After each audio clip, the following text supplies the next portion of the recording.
Boa noite, pessoal. André Deac aqui. Começando hoje mais uma live do Arte Fora do Museu.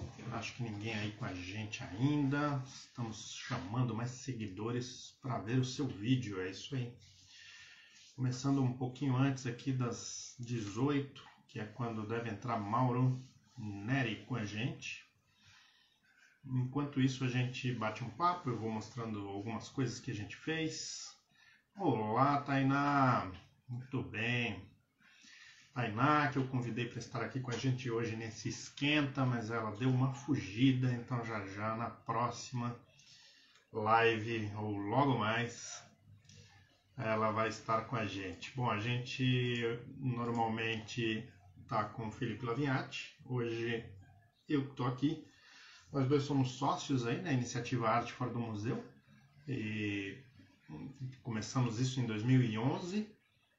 Lá se vão 10 anos. Olá, Suzana. Enfim, o Arte Fora do Museu começa lá em 2011 como um mapeamento de arte no espaço público, né? Grafites, mas também esculturas, murais e arquiteturas. O site está no ar, né? A gente fez uma reformulação, é o www.arteforadomuseu.com.br. Oi, Neuza.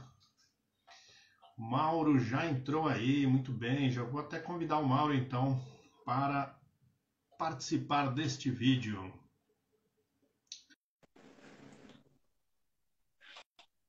Boa, Mauro, acho que foi aí já o convite. Boa, meu querido. Salve, beleza? Salve, tudo bem?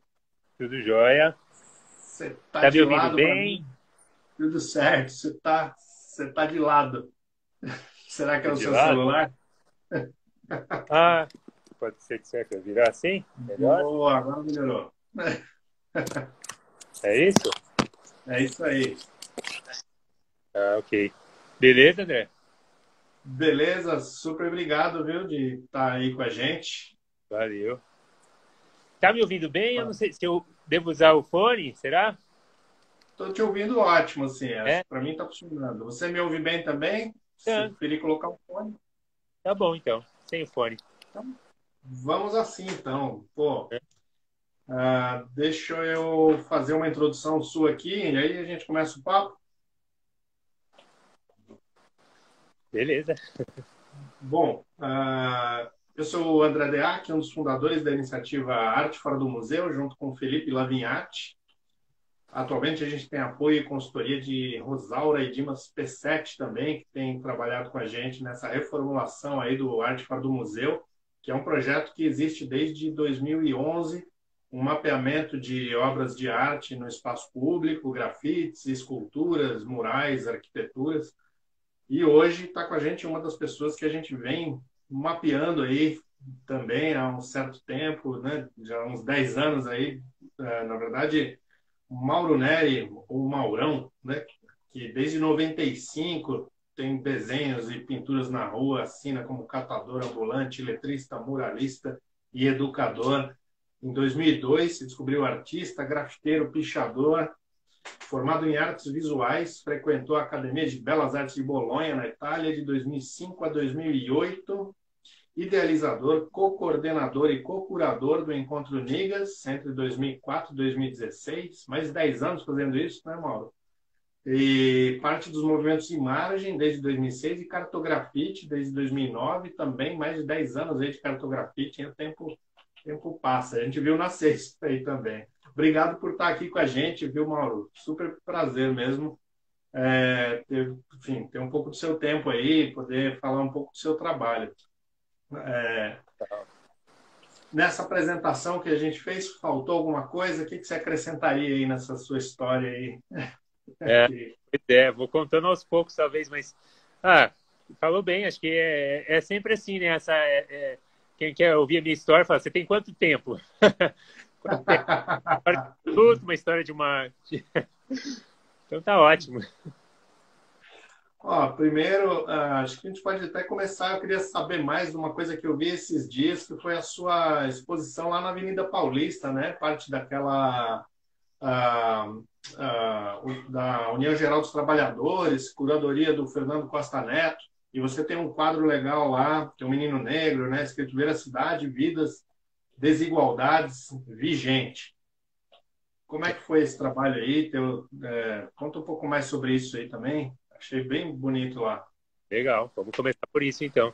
Pois o Fernando, né, o Fernando Costa Neto, amigo, me convidou, e aí junto com acho que 30 artistas, né, uma série de artistas, muitos artistas, nomes até conhecidos aí, né, junto, então foi uma honra participar, e ainda mais com uma exposição com essa temática, né, que é liberdade e democracia, uma temática que eu identifico, que eu pesquiso, que eu fiquei muito honrado em participar. Então, foi uma exposição que eles já fazem há bastante tempo, alguns anos, sei lá, acho que a segunda ou terceira edição. E, enfim, foi muito bacana participar. Teve um atraso, assim, né, digamos assim. Teve um problema com a Secretaria de Cultura, uma coisa com burocracia, então a exposição teve que ser adiada para se inaugurar. E aí, estranhamente, foram cobertas por um pano preto, né, que ficou lá por mais de uma semana cobrindo a exposição. E aí, enfim, eu tive a ideia vendo aquilo, tive a ideia de fazer uma intervenção lá. Porque eu achei que, assim, já que se alguém me parar, eu acho que eu tenho um álibi, né? Porque eu estou participando e tal, e acho que não vai dar mal. E aí eu dei um toque no Fernando, né? Enfim, porque também não queria, né? Não queria que fosse mal interpretada a ideia, né? Então eu expliquei um pouco a ideia e ele, putz, achou demais, achou legal, achou que tinha a ver mesmo, né? Porque era quase que uma censura isso, né? Esse pano preto. Pois é, né? Sobre liberdade, e aí os caras baixam um pano preto, né? Pois é, muito estranho. E aí foi bem bacana também fazer essa intervenção prévia, né? Então fui lá, até postei um pouco disso aí, então fui lá e aí com cuidado para a minha intervenção não transpassar a, a intervenção dos outros artistas. Aí eu até comecei pela minha, né? Identifiquei qual que era a minha, fiz um teste ali, falei, não, beleza, vai rolar sem estragar o trabalhinho. E, e aí fiz essa intervenção, achei que foi muito bacana fazer. E, enfim, de um lado escrevi Amazônia Viva, que foi até uma, uma autoria compartilhada, né, com as pessoas que estavam ali no entorno e tal. E, enfim, com outras pessoas, coisas que eu conversando com outras pessoas. Então eu quis escrever Amazônia Viva e do outro lado eu escrevi Veracidade. Foi muito legal. A exposição, infelizmente, termina hoje, foi desmontada hoje, né? Mas foi muito legal participar, né, nesse lugar que é super importante, né, para a cidade. Pô, entrando aí, aliás, no Ver a Cidade, né? Rever a Cidade também é o seu perfil lá no Instagram, né? Aqui no Instagram. É, conta um pouco mais dessa história, dessas conjugações com a palavra ver aí, de onde vem isso? O que você tem conjugado com a palavra ver também? Boa. Então, essa coisa de escrever começou até mesmo antes de eu me considerar artista, né? Eu desenho desde criança, né? Pinto e desenho desde criança e até profissionalmente, né? E assim, na adolescência eu trabalhei como letrista e cartazista, né? Lá entre 95 e 98, assim, eu trabalhei com isso, seja para diversas coisas. E aí eu peguei um pouco essa manha, né? De escrever. E aí, em 2002, quando eu me considerei artista e tal, né? O grafite, né, me fez tornar artista, porque eu já estava fazendo faculdade, já tinha vendido mais de 200 telas, já vivia de comunicação visual, já fazia murais, mas ainda não me considerava um artista. E aí foi no contato com os grafiteiros que eu entendi que aquele orgulho, que aquela segurança era se considerar artista, né? E aí eu me tornei artista em 2002, em junho de 2002. E ali eu comecei a fazer um pouco do que eu sabia, que eu tinha aprendido a fazer, que era a coisa figurativa, né? A paisagens, figura humana. E logo no começo dessas produções, eu acho que foi até a primeira vez que eu escrevi, foi um trabalho lá no Beco do Batman, que está até hoje, um dos trabalhos mais antigos aí, que eu já refiz, restaurei várias vezes. Eu escrevi no meio do mural O que busca ver. E foi a primeira vez que eu escrevi no mural, em 2002. finalzinho de 2002. E aí, a partir dali, eu inconscientemente, né, porque acho que isso traduzia um pouco dos meus anseios, dos meus interesses, assim. E aí eu comecei em cada mural, principalmente esses mais elaborados, eu escrevia algo sempre com isso. As primeiras palavras foram o que busca ver, o que busca ver, que era também talvez o que eu estava buscando, e acho que era um pouco da mensagem que eu carrego até hoje. A partir dali, inspirado na música do Gilberto Gil, eu passei a escrever A Gente Precisa Ver, né? A música termina A Gente Precisa Ver o Luar, né? Mas eu passei a escrever A Gente Precisa Ver. E aí, né, o que busca ver, a gente precisa ver, repetir essas coisas. Depois eu extraí a palavra precisa, porque eu também achei que, no conversa com uma amiga, Valéria Lopes, a gente conversava, a gente não precisa, né? Não especificamente sobre isso, mas na ideia do precisa, né? Aí eu entendi junto com ela que a palavra pode é melhor do que precisa, né? É melhor poder do que precisar, né? Então eu passei a escrever a gente pode ver, né? E aí depois simplesmente ver, né? E aí, enfim, aí eu escrevi isso pouco, né? E aí depois eu acho que depois da minha experiência internacional, assim, tal, lá para 2005, eu voltei e aí eu acho que comecei a escrever com mais recorrência a palavra ver e a partir dali conjugações com a palavra ver. Então, a gente precisa ver, a gente busca ver, a gente pode ver, viver, veracidade. E aí o veracidade apareceu assim como os outros, nem não era tão recorrente. Então eu continuei conjugando com ver, viver, veremos, no plural, no singular, no passado, no presente, né? De várias formas, aí já conjuguei de várias formas que eu já nem consigo nem me lembrar de citar. E aí eu percebi que o veracidade tinha uma coisa bem bacana, especial, né?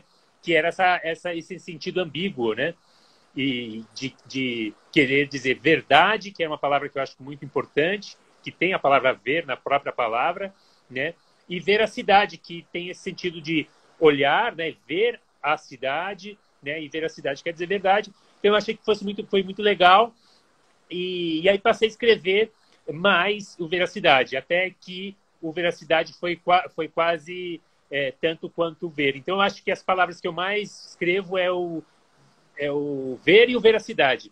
Quando eu sinto que eu tenho pouco tempo, a adrenalina é um fator, né, que está no momento ali, eu escolho fazer só o ver, né, que é mais rápido, né. Mas então acho que o ver e o veracidade são as palavras que eu mais escrevo, embora, como já falei, escrevo muitas. E depois, com essa experiência internacional, né, ao passar do tempo, eu comecei enfim, eu morei na Itália entre 2005 e 2008, né? Viajei durante esse período, mas lá eu escrevia pouco. E aí, agora que fiquei um tempão sem viajar para o exterior, assim, pelo menos para outros continentes, aí né, fiz uma viagem em 2000, enfim, desde 2018 eu tenho viajado bastante, quase passado tanto tempo fora quanto aqui, né, desde 2018, e lá para enfim, passei pelo menos na Europa, por uns 10 países, e aí em cada cidade que tinha uma língua diferente, eu tentava traduzir, né, a palavra ver e a palavra veracidade. Traduzir a palavra veracidade é um pouco mais difícil, porque não tem esse sentido ambíguo, né, exceto em português, né? Você tem um veracity ali. Tem o veracité, veracity, né? E, enfim, tantos outros, veracidade, né, veracidade. E, enfim, eu comecei a escrever coisas assim também, tentando traduzir toda a experiência que eu tinha, né, sempre que a palavra, o conceito ver, né, tinha a ver. Então, acho que o mais importante é o conceito do ver, né, porque a gente está ali, e o porquê disso eu trabalho com a comunicação visual e eu acho que o ver é muito importante, né, acho que a partir do ver a gente pode sentir muita coisa, né, então eu acredito muito na imagem e no que parece, não só no que é, mas no que parece ser também. Então, eu acredito muito na comunicação visual, na transformação da paisagem. Então, e isso linka muito, né? É interessante falar sobre isso, porque quando eu comecei, né, com o meu trabalho autoral, eu pensei ali, putz, eu quero entrar no grafite, só quero ter alguma coisa também para me identificar ali, né? E aí, no começo, eu escolhi a figura humana, porque eu também gostava muito de desenhar figura humana. Durante muito tempo fiz modelo vivo, então aprendi um pouco com isso. E aí eu juntei um pouco das coisas, né? Então eu queria também alguma coisa que fosse um slogan, um logo, algo assim. E a ideia do olhar para cima tem muito a ver também com essa ideia do ver, né? Mais do que olhar para cima como se quisesse olhar para o céu, alguma alusão espiritual, assim, é muito mais do que olhar para um lugar onde a gente não vê, olha muito, né? A gente historicamente olhou muito para baixo, né? E recentemente ainda mais, né? Com o advento do celular. Então, olhar para cima tem a ver com olhar para algo que não está tão óbvio, né? Então, contemplar o céu, as nuvens e a verdade. E aí sim, eu mesmo não sendo uma pessoa assim, religiosa, né? Embora tenha sido de cultura católica, hoje não sou uma pessoa religiosa no sentido da religião, mas sim no sentido do religare, né? Enfim, no jeito mais filosófico. Mas a ideia da figura, né, que olha para cima também remete, né, à ideia do ver. É legal, você falou uma coisa que a gente percebeu também, né? Desde 2011 que a gente tem mapeado o grafite, né? E tem isso as pessoas olham e não veem, né? O grafite é muito isso na cidade, né? Você passa a arte toda, na verdade, que está nas ruas, né? Você passa todos os dias. A gente ouviu muita gente depois que a gente começou a mapear falar: puxa, eu passava todo dia lá, mas não percebia. E aí eu fui perceber depois que eu vi uma anotação ali dizendo que aquilo era uma obra de arte. Você, com o Veracidade, eu até ia te perguntar isso: você escolhe muito bem os pontos ou se você produz bastante? Porque o Veracidade é uma coisa que fica muito marcada por quem circula em São Paulo, né? Isso está nos pontos estratégicos, eu acho, ou você produz muito. Eu acho que são as duas coisas, não é? Quantidade é sempre relativo, né? Então é bem menos É. do que eu gostaria, do que eu poderia, né? Eu acho que eu mais não pinto do que pinto. É engraçado, você está sempre pintando. Não, não, pelo contrário, eu gostaria de estar, eu estou sempre carregando tinta, estou sempre me preparando para pintar, mas o medo, a covardia, a preguiça, toda a sabotagem faz com que eu não pinte tanto. E aí, como tem esse delay, né, entre o ver, né, das pessoas, as pessoas têm essa impressão de que eu pinto bastante. Se tiver algum parâmetro, talvez, comparado a alguma outra coisa, pode ser que parece muito, sim. Eu até contava um pouco, tem alguma média a partir das fotografias, né? Enfim, talvez se usar algum parâmetro pode parecer muito, Bom, mas... o Lavinhati, que né, meu sócio parceiro aí no Arte Fora do Museu, hoje ele não pode estar aqui, está tocando outro projeto, mas ele está acompanhando a live aí, né? Olha, ele escreveu aí, ó, tô vendo que o seu trabalho é muito presente em São Paulo, é difícil passear pela cidade e não ver um trabalho seu. Fala um pouco sobre a ocupação do território, né? Esse mapa que você constrói. Pois é, legal, Felipe, legal aí pelo convite, legal tudo aí, muito bacana vocês, a gente se trombou há um tempão lá atrás falando de tudo isso, né, de cartografia, etc. Muito bacana estar aqui falando disso. Pois é, essa coisa dos lugares e tal, das escolhas, é verdade, eu pinto quando eu tenho a chance, né, e quando eu mesmo não, como eu acabei de dizer, quando eu não me saboto, né, que também tem essa coisa psicologicamente, aí a gente, enfim, às vezes não faz tudo o que pode, né? Eu tenho dois critérios assim básicos, assim, são vários, mas os dois principais são a visibilidade, né? Então eu sim tento pintar mais para realmente ter uma repercussão maior, uma visibilidade, uma audiência maior. E outro critério é a fotografia, né? Então qual é o contexto? Eu gosto sempre de lugares onde eu tenho um contexto que ajuda a entender, né? Contexto socioeconômico, cultural, etc. e tal. E a paisagem, né? Aonde que estou. Então, eu gosto de esquina, por exemplo, porque na esquina eu enquadro, na foto enquadro também o contexto. Gosto de faixas de pedestre, porque enquanto esperam estão ali. Gosto de muros que se vê de frente. Eu sou, além de pedestre, ciclista, eu também sou motorista e ando também de transporte público. Então, eu também uso um pouco a lógica também do carro, né?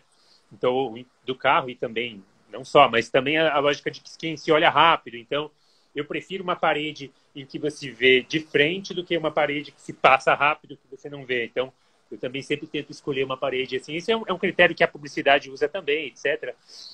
E, então eu estou muito essa pegada assim do que vai ser, qual que é a audiência, né? Eu até faço um paralelo com a ideia dos anúncios em revista, em jornal, né? O que tem mais o que tem mais visualização, né? A capa, o lado direito, o canto não sei o quê, o canto... Então, eu também, embora não tenha estudado isso, mas empiricamente eu vou percebendo o que é mais visível, onde que o olho está, a altura dos olhos, né? Então, eu tenho um pouco essa coisa assim. E assim, essa coisa, você está em todo canto. Não, eu não estou em todo canto. Eu estou principalmente onde eu passo, né? Do meu trajeto entre o Grajaú, extremo sul da periferia de São Paulo, até o centro econômico, né? O centro expandido, Pinheiros. Então, até no projeto Cartografite, ele mostra, ele diz muito sobre isso, que é onde eu escolhi transitar, onde independente de onde até não escolhi transitar, mas é a ideia do por onde eu realmente passo, né? Tem aqui um mapinha que eu gosto muito, que aqui é um recorte da cidade de São Paulo, até aqui o planeta mostra aqui, ó, planeta, Brasil, São Paulo, aí o município, né? E aí dentro desse recorte específico do município de São Paulo é onde eu mais passo, onde eu mais intervenho, né? E aí tem alguns pontos, aqui tem um outro mapinha que mostra um pouco os lugares que é a minha rota, né? Por onde eu mais passo, desde aqui do extremo sul, né? E tal, e aí tem uma concentração grande, né? Na região de Pinheiros e centro, então esses são os lugares que eu escolhi. Primeiro pela minha origem, né, na periferia, tem uma coisa de um bairrismo, uma coisa de sou entusiasta da cena local, né, do Grajaú, acho que é um lugar incrível pela sua geografia, é uma periferia com IDH baixo, mas que está diante de um lago imenso, que é a represa Billings, fronteira com a margem da área habitada e área verde, então tem uma coisa muito, acho que tem uma questão muito legal aqui. E depois o centro, né, onde historicamente é muito importante, o Pinheiros, né, onde estão a nossa bolha, né, nossa bolha descolada e tal. Então eu circulo muito por aí, e lógico, sim, eu estou na leste, eu estou na oeste, mas principalmente quando eu vou fazer alguma coisa. Eu vou buscar o computador, vou lá, eu vou no dentista, levo a tinta. No velório, eu vou, levo a tinta. Eu vou visitar algum amigo, eu levo a tinta. Então, é nesses percursos, ou nos convites, né? Então, sempre que eu vou para algum outro lugar, por algum outro motivo, né? Eu vou para ganhar dinheiro e tal, para fazer um trabalho, eu vou, aproveito, a chance de pintar naquele lugar também. Mas, estrategicamente, e aí tem um outro recorte que eu também gosto de pintar, onde estão os mais ricos, né? Onde estão as pessoas mais ricas, né? E as pessoas mais pobres, né? E, lógico, fazendo esse recurso também as pessoas que formadores de opinião, né? Pessoas que estão, enfim, que gostam de grafite. Eu, por exemplo, nas minhas viagens no exterior, eu sempre procurava os tours, né? Procurava os tours de grafite, fazia os tours de grafite para grafitar no percurso do tour de grafite, porque quem gosta de grafite ia ver o meu trabalho, né? Então, eu fiz isso em todas as cidades que eu fui, procurei esse tour, então aqui também, né? Então, eu estou sempre fazendo, principalmente para quem eu acho que vai, principalmente, não só, né? Eu acho que, mas principalmente para quem eu acho que vai fluir, que vai entender, né? E que vai, enfim, que vou criar algum diálogo a mais, né? Então, acho que esse é um pouco os critérios, assim, que eu... Muito bom, legal conhecer isso.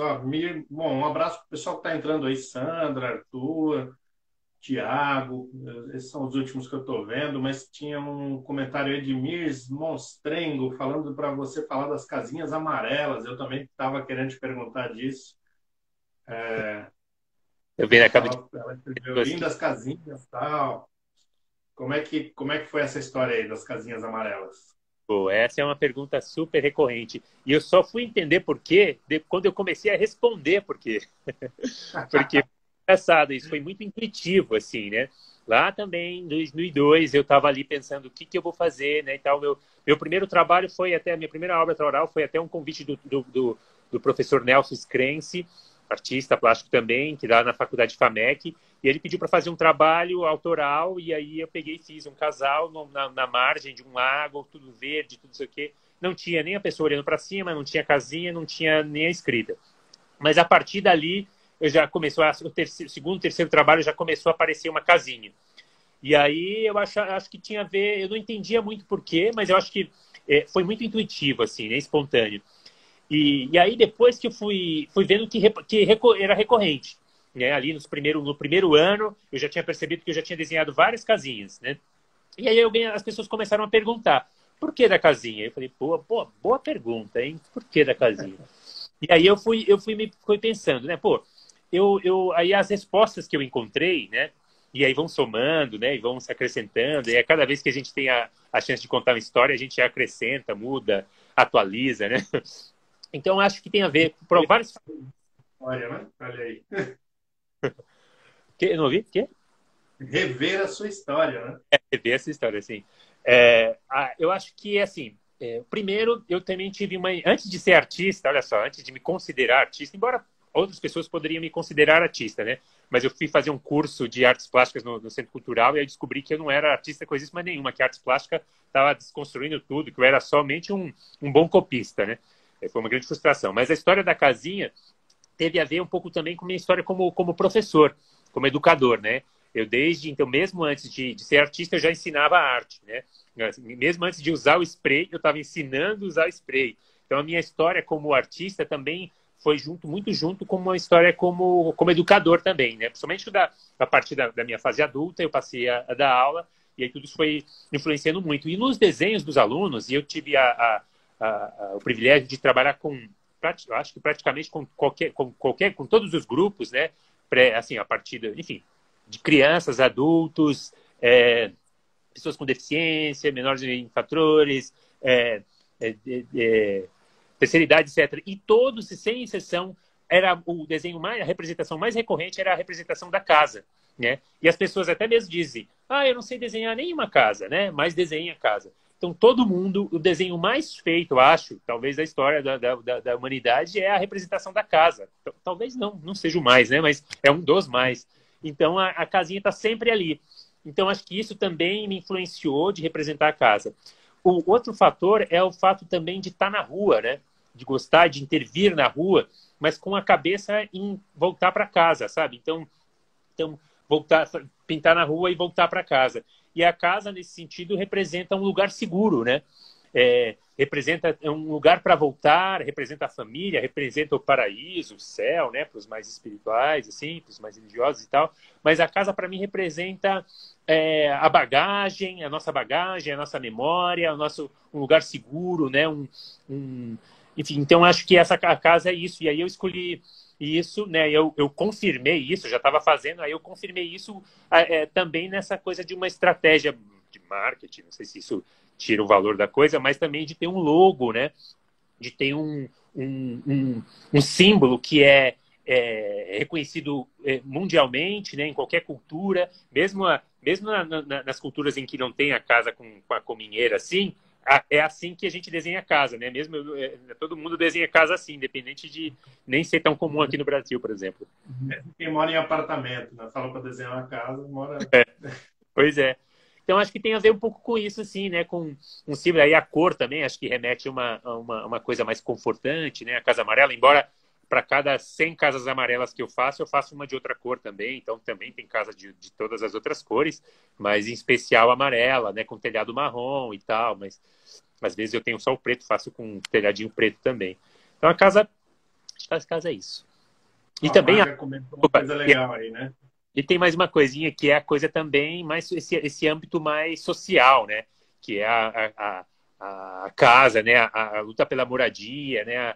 Para quem mora na rua, para quem está sonhando pela casa, sair do aluguel ou tudo mais. Então, acho que também tem um conceito que foi ficando mais forte para mim, que é essa questão política social também, que acho que é para todo mundo, né? Até para quem tem 20 casas, né? Quer ter mais, né? Então, todo mundo quer ter casa, todo mundo precisa de uma, né? E a casa também é aquilo, né? É a bagagem, a nossa mochila, né? E aí depois virou mochila, né? Aí primeiro virou a casa desenhada, depois a casa virou um desenho da figura carregando uma casa, e aí depois disso eu construí uma casa de papelão e minha mãe, né, assim, um 3D, e minha mãe, que é costureira, que já tem uma larga experiência em costurar bolsas, né, a partir da minha encomenda, passou a costurar casas, né, para mim, principalmente, e aí, posteriormente, para as pessoas comprarem, né, porque eu não digo que eu vendo, mas as pessoas compram, né? Porque não é vender não é bem na minha praia, assim. Mas que bom que as pessoas compram, porque o recurso vai revertido para minha mãe. Que ótimo, para sua mãe.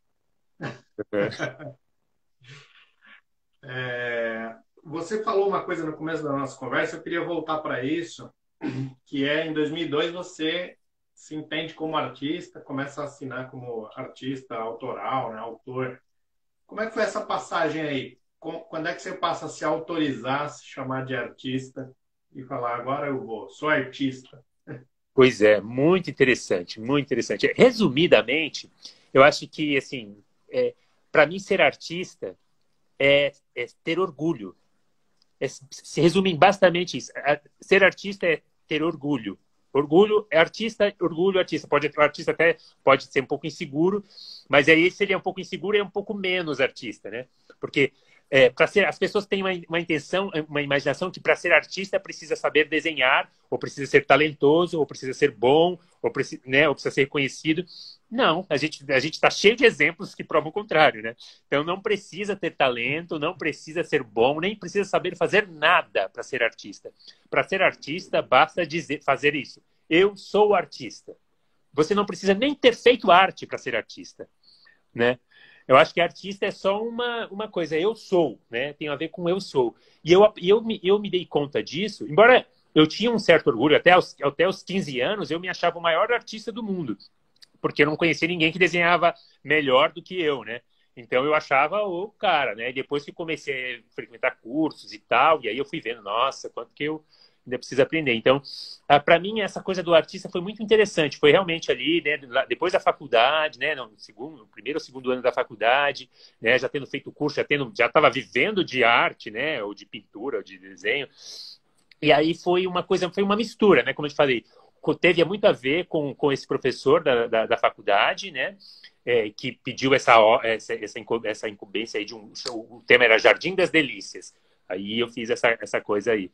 E teve a ver também com um cara muito importante, que é esse cara aqui, o Nigas. O Nigas. O Nigas, ele foi um cara que eu conheci ali também em junho de 2002, né? Eu já estava pesquisando grafite, né? Eu já estava rondando, já sabia que ele era do meu bairro e tudo mais, né? E tal. E aí eu estava passando de ônibus, vi ele pintando. Eu falei, putz, vou descer e falar com ele. Eu falei, não, melhor. Antes, eu vou em casa pegar minha pasta de desenho para ter mais moral, chegar e falar, tietar ele, mostrando que eu sei desenhar também. E funcionou, porque aí eu cheguei lá e ele estava pintando com o Jerry Batista, atuante até hoje, amigo. E aí eu vi lá os caras lá, e aí mostrei, pô, cara, eu gosto do trabalho de vocês, muito legal, tal. Também sou artista, tal, mostro aqui. E aí ali, desde aquele dia, começou uma relação de amizade com esses dois caras, né?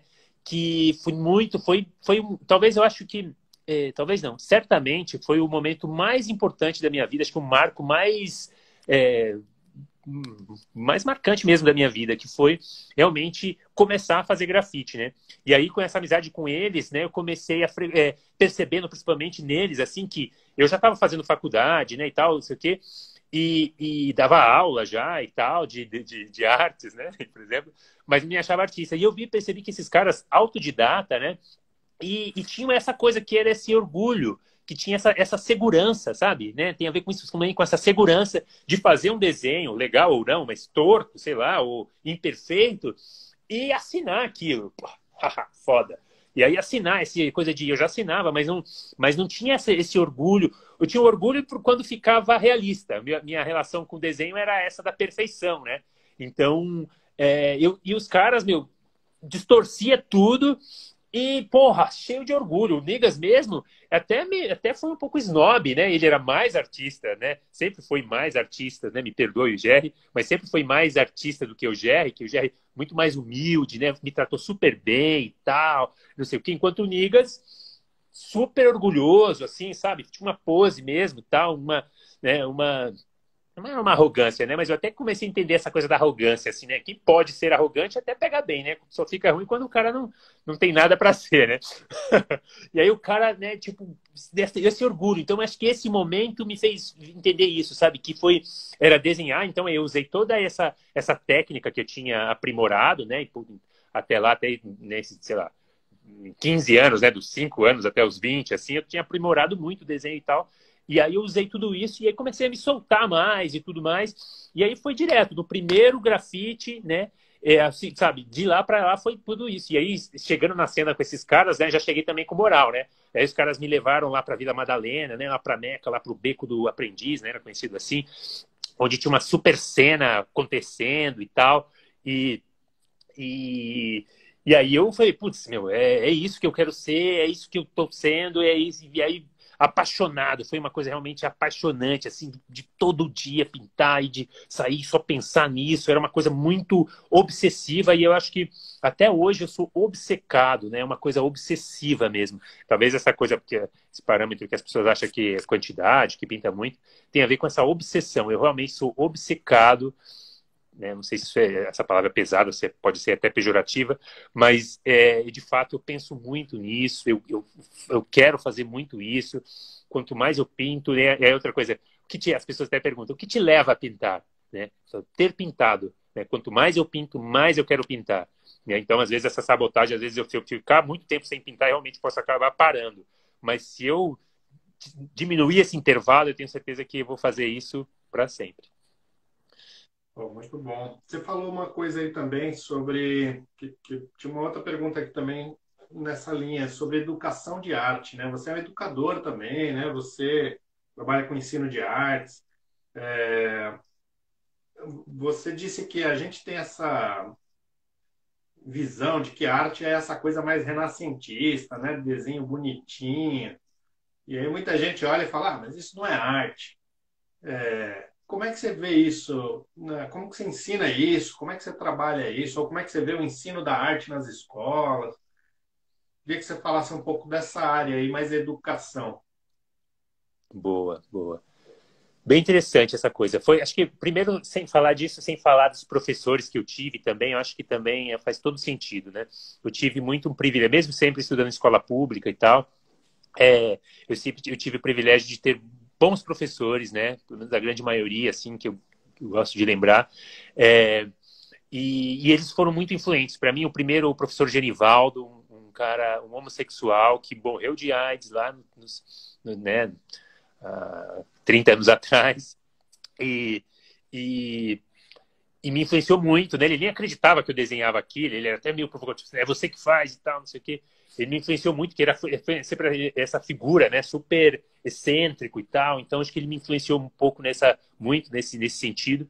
E aí, um pouco mais adiante, eu tive aula com a professora Shirley, que pediu para a primeira pintura, né? A primeira pintura a óleo. Aí eu não fiz não só para a minha, como eu fiz a dos colegas também, apagamento. Então, estimulou muito essa coisa da pintura, que aí eu passei a pintar com pincel, né? Que até então eu não conhecia, né? Era só desenho. E depois eu tive aula com um figura, hoje muito conhecido, né? Famoso, amigo, querido, que é o Kleber Cavalcante Gomes, o criolo, é aqui conterrâneo de bairro, e ele me deu aula no ginásio, aulas raras, né? Aula de educação artística era muito rara, então eu tive poucas, mas boas aulas com ele, e também ele foi também uma figura também que me influenciou muito como essa coisa dessa presença, né? Essa estima, essa coisa do artista. Para mim, ele era famoso desde aquela época, embora ele tenha só 5 anos mais velho que eu, mas foi suficiente para ele, no primeiro ano de faculdade, me dar aula no ginásio, né? E já era uma figura, assim. E aí, no ano seguinte, eu tive ainda um privilégio ainda maior de ter aula com a mãe dele, Dona Maria Villani Gomes. Me deu aula de filosofia, foi muito, muito importante. E ela, né, não só me convidou para ilustrar o seu livro infantil, que aí, a partir daí, começou uma relação de amizade super, super forte. Ela me levou para a primeira exposição que eu vi, foi junto com ela, o Monet, primeira, né, lá em 95 ou 6, o Monet no MASP, eu vi com ela, né, e o seu Cleon, marido, e depois dali, etc. Depois ela falou, vai para o Centro Cultural Vergueiro fazer coisa. E ela também falou, Mauro, por que você não ensina o que você faz, né? Aí eu falei, putz, meu, ensina, não tenho vontade não, mínima vontade. Eu nem gosto nem de estudar, eu vou ensinar, sabe? Eu nunca fui um bom, eu gostei muito de escola, exceto da relação afetiva com as pessoas, mas a coisa, principalmente as exatas e tudo, eu nunca gostei muito, era muito... Mas ensinar. Então eu falei, beleza, eu fui porque quase como uma gratidão a ela, sabe? Eu fui porque ela pediu, quase assim, porque eu, pessoalmente, eu não queria, né? Mas eu fiquei sem jeito, né? Achei que era um pouco arrogante, né? De não retribuir isso, porque ela quase que é quase como se você quer me retribuir, né? Eu entendi como isso, né? Então eu fui dar aula a contragosto, né? Numa ONG, né? No Centro de Promoção Social Bororé, aqui perto de casa, no Jardim Lucélia Grajaú. E ali eu comecei ali a criar um método todo estranho ali, sem, né, lidar com criança assim e tal. Eram crianças de 6 anos, meu, era puta difícil assim, né, muito agitados e tal. E, e foi muito interessante, né, essa relação com eles assim e tal. E aí depois eles gostaram tanto, né, do meu trabalho com eles, que aí me chamaram para substituir a licença maternidade de uma professora. E aí eu fiquei 3 meses ali, aí porque primeiro era uma vez por semana, voluntário, né? Depois eu passei daquela experiência de já para todo dia, né? Período integral, loucura total. E aí nesse período eu também fiz um grande mural com os alunos e tudo mais. E aí eu fui pegando a coisa, e aí a partir dali, né, oficinas com... E aí na faculdade eu passei a dar aula eventual, com professor eventual, depois... E foi uma experiência um pouco difícil também, né? Porque essa coisa sempre tive problema com essa indisciplina, né? Tipo, pô, ter que disciplinar era um pouco difícil, assim, né? E, enfim, então foi difícil. Mas aí depois veio os projetos sociais, né? Essa coisa de ONGs, projetos nas escolas no fim de semana.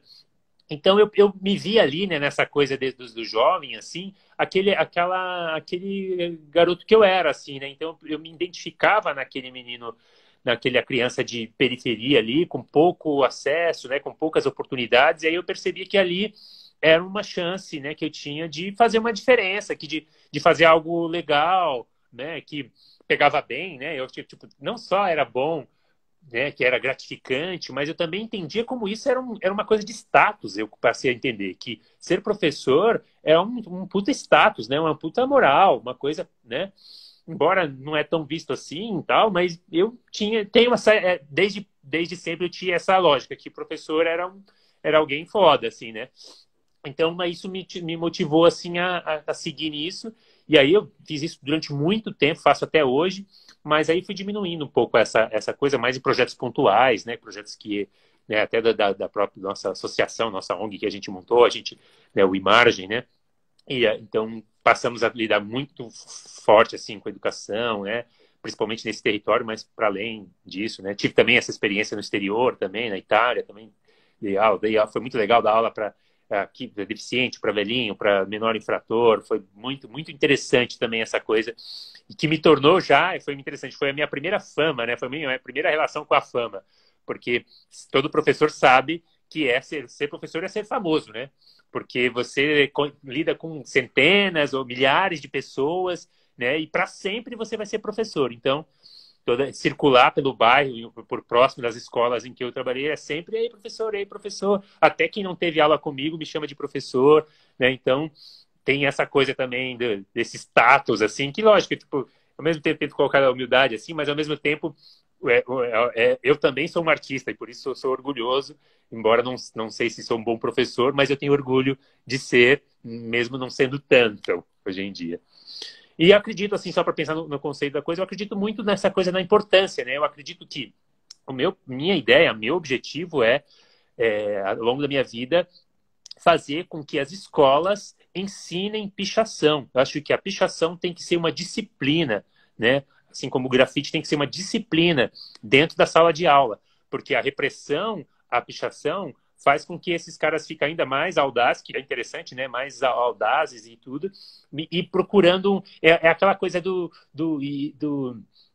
eles precisam ser ouvidos, né? A gente precisa dar voz a essa sagacidade dessa parcela, né?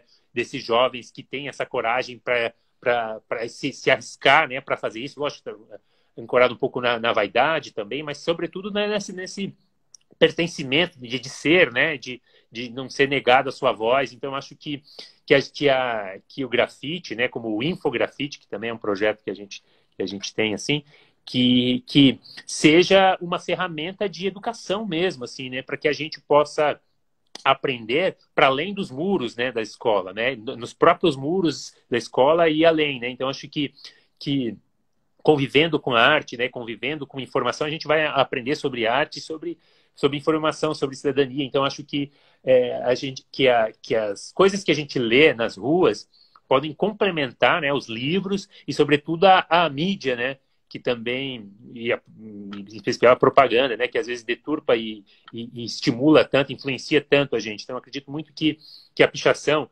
né, essa que a gente vê com X, né, que são ilegíveis e tal, né, fazer essa distinção entre a pichação com X e a com CH, para quem não sabe, a com a X é aquela que é feita que a gente não compreende, né, que é feito pelos grupos que picham, que tem uma caligrafia específica, né, que varia de lugar para lugar, e aquela com CH, que é aquela que eu faço, é aquela compreensível, né, aquela que já existe desde sempre, né, em qualquer lugar do mundo, que a gente consegue entender, né. E aí eu acredito, por mais pichações com CH, não que a com X não teve esse tipo, porque eu a considero a mais vanguarda das artes, né, da caligrafia incrível e tudo mais, mas aquela com X que a gente consiga aprender com ela também, né. Então, acredito muito na educação pela arte, acredito principalmente, como eu falei antes, a gente precisa... O que parece, às vezes, é quase tão importante com o que é, né? Então, a gente precisa ver as coisas, a gente precisa aprender com a nossa paisagem, porque, de fato, aquilo que parece, às vezes, acaba se tornando também, né? Então, acredito muito nessa política de transformação da paisagem, né? A partir da arte em espaço aberto.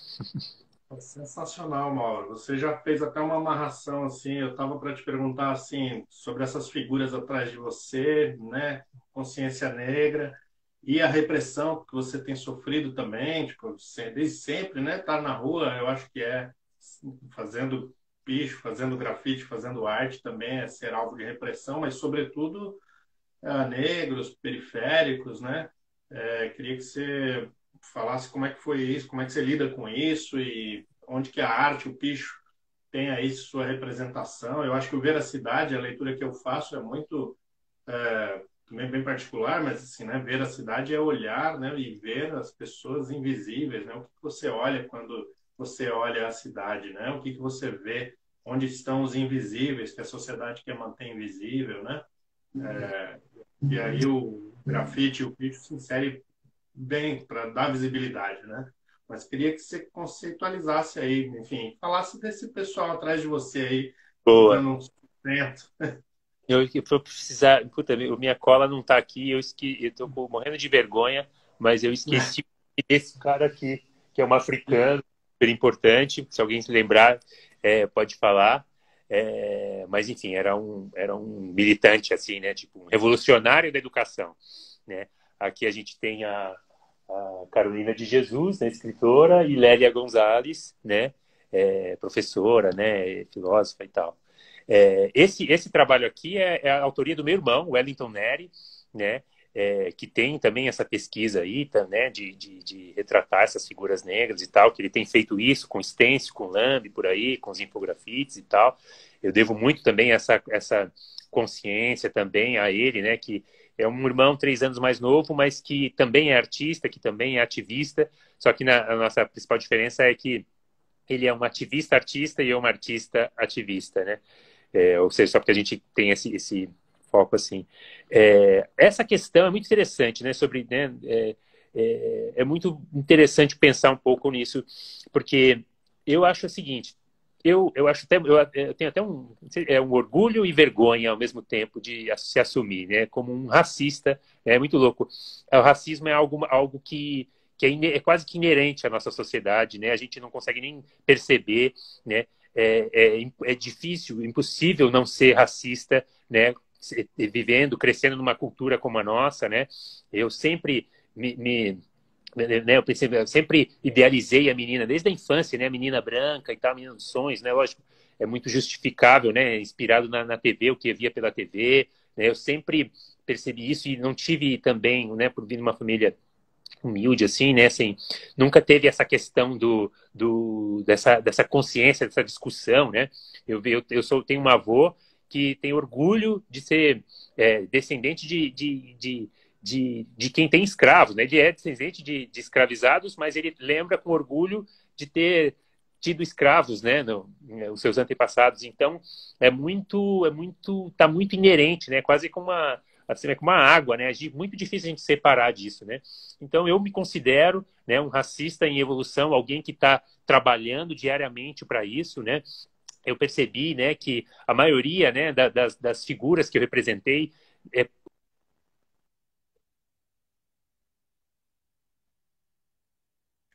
Oi, e ficou mudo aí, Mauro.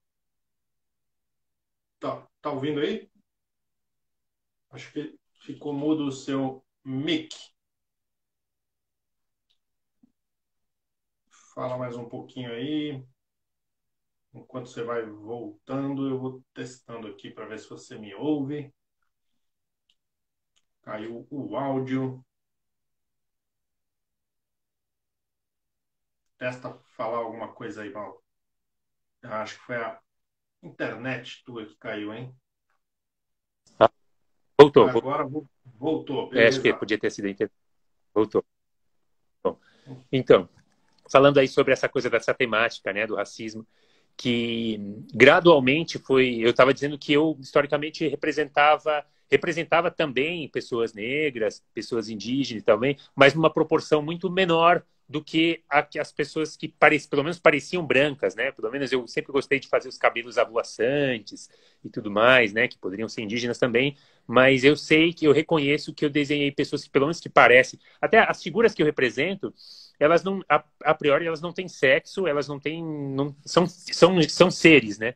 Até podem ser negros também, mas é muito mais o que parece, né?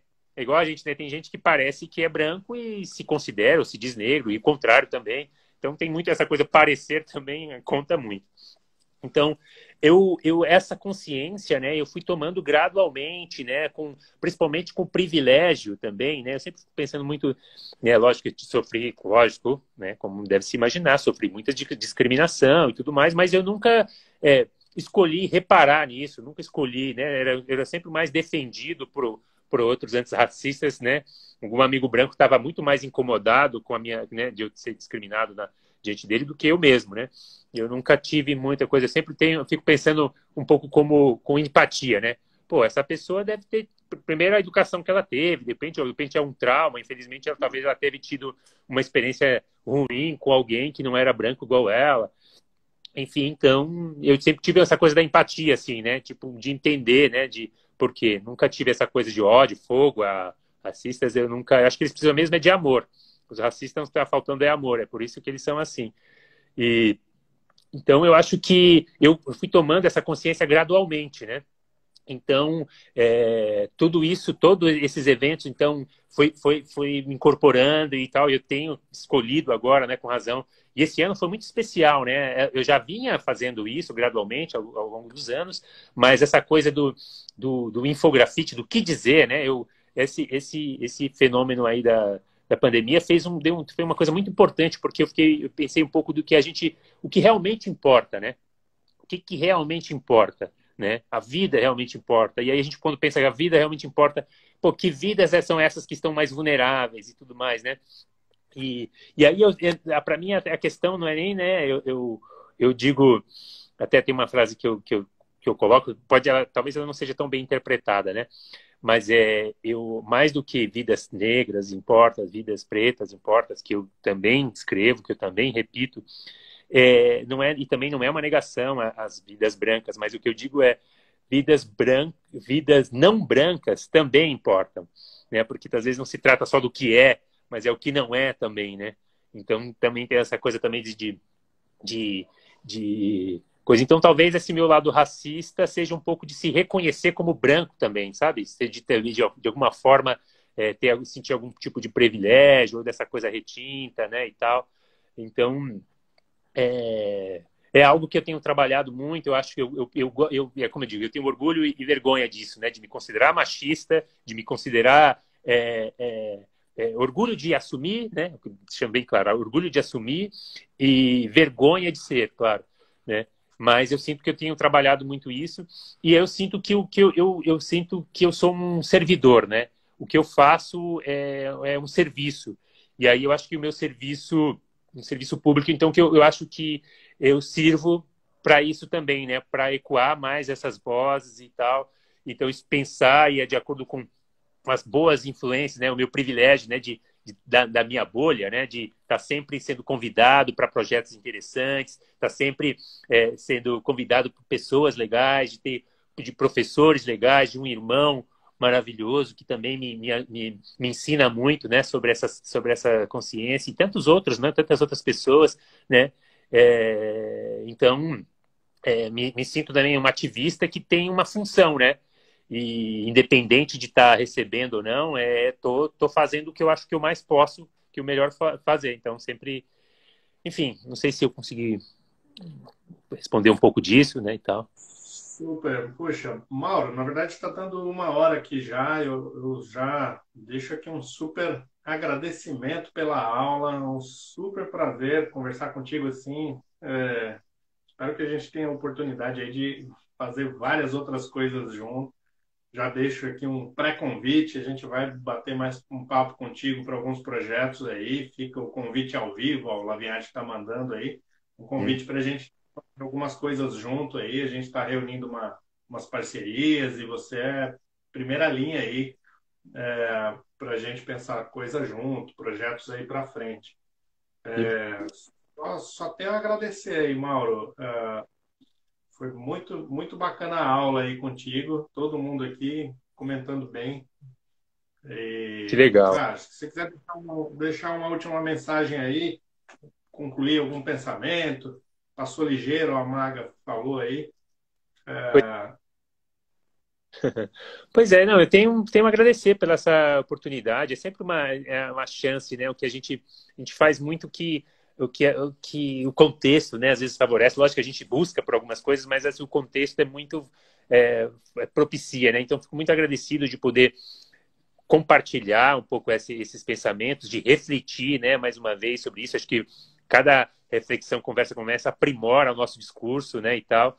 E então, estou muito agradecido por isso, foi muito bacana falar. Agradeço a todo mundo que entrou aí, que deu um salve. Vou olhar aqui com calma depois, todos os comentários e tal. Agradeço demais. Pô, eu acho que, lógico, sem muita pretensão, assim, mas é tipo, pô, se é o recado, né? Tipo, se tivesse que dar algum recado essencial, esse, né? Da gente perceber um pouco, né? É aquilo que eu tento escrever, né? De perceber a cidade, perceber as coisas que estão legal, que não estão, né? As peculiaridades, né?